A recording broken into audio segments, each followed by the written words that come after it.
জেলা থেকে আগত আমার ভাই এবং বোনেরা, আমরা কয়েকদিন পর পর লেট লাইট করে ঢাকায় আসি, ঢাকা থেকে চলে যাই, কিন্তু আমাদের ভূমিহীন কৃষক, শ্রমিক, মেহনতি মানুষের দাবি আদায় হয় না। বাংলাদেশের সংবিধানের 7-1 বলা আছে রাষ্ট্রের মালিক জনগণ। আমরা মনে করতেছি এটা হচ্ছে একটা ধোঁকাবাজি কথা। আসলে রাষ্ট্রের মালিক জনগণ নয়, রাষ্ট্রের মালিক হলো যারা ক্ষমতায় আছে, তারাই রাষ্ট্রের মালিক, আর আমরা জনগণ হলাম ভাড়াটিয়া।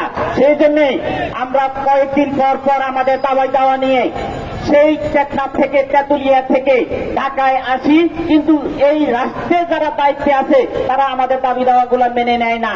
সংগ্রামী বন্ধুগণ, আপনারা জানেন বাংলাদেশের যে পরিসংখ্যান ব্যুরো আছে, সেই পরিসংখ্যান ব্যুরো কয়েকদিন আগেই একটা পরিসংখ্যান দিয়েছেন যে বাংলাদেশের 6% মানুষ হলো ধনিক শ্রেণীর মানুষ, আর 28% মানুষ হলো মধ্যবিত্ত, আর 66% মানুষ হলো নিম্নবিত্ত মানুষ।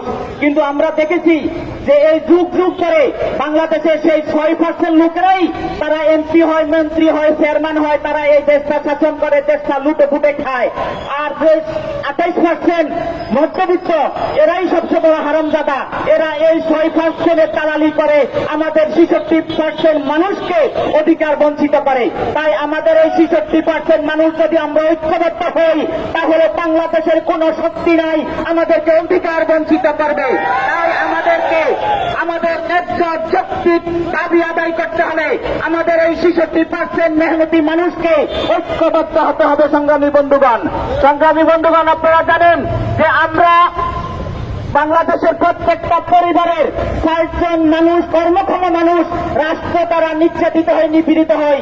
সেই 60 মানুষকে, এক হলো আমার বাবা কৃষক, সে তার কষ্টার্জিত অর্থ, কষ্টার্জিত উৎপাদিত পণ্য ন্যায্য মূল্যে বিক্রি করতে পারে না সেই সিন্ডিকেটের কারণে, কিন্তু সে ন্যায্য মূল্যে সার কীটনাশক পায় না।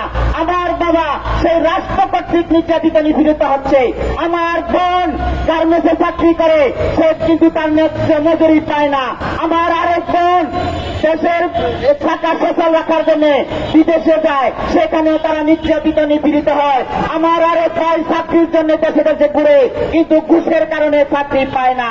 সংগ্রামী বন্ধুগণ, এইভাবে রাষ্ট্র আমাদেরকে নির্যাতিত, নিপীড়িত চালিয়ে যাচ্ছে দীর্ঘদিন।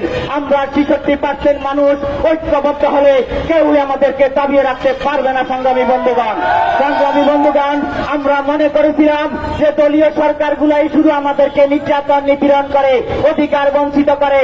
আমরা মনে করেছিলাম যে এই দেশে যদি একটা নির্দলীয় নিরপেক্ষ তত্ত্বাবধায়ক সরকার আছে, তাহলে আমাদের খেটে খাওয়া গরিব মেহনতি মানুষের অন্তত মুক্তি হবে।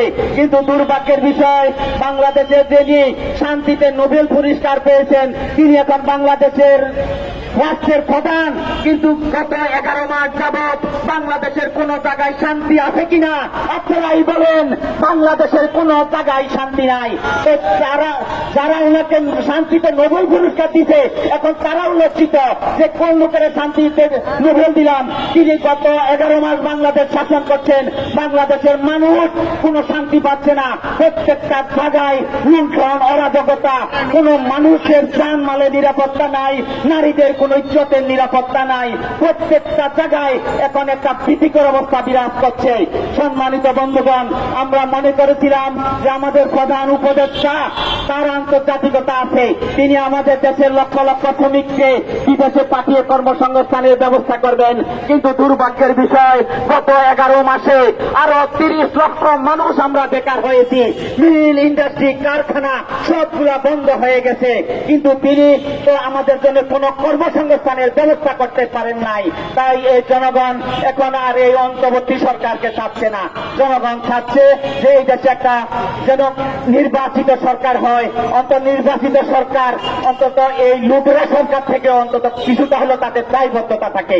তাই সম্মানিত বন্ধুগণ, আমরা আমাদের দাবি আদায়ের জন্য আমরা কাউকে কাতুকুতু দিয়ে পৃথিবীতে কোন দাবি আদায় হয় নাই। দাবি আদায় করতে হলে রাজপথ থেকে দুর্নীতিবাজদের চোখে চোখ রেখে দাবি আদায় করতে হয়। সেই দাবি আদায়ের সংগ্রামে আপনাদেরকে আহ্বান জানিয়ে আমি আমার কথা শেষ করছি। সবাইকে ধন্যবাদ।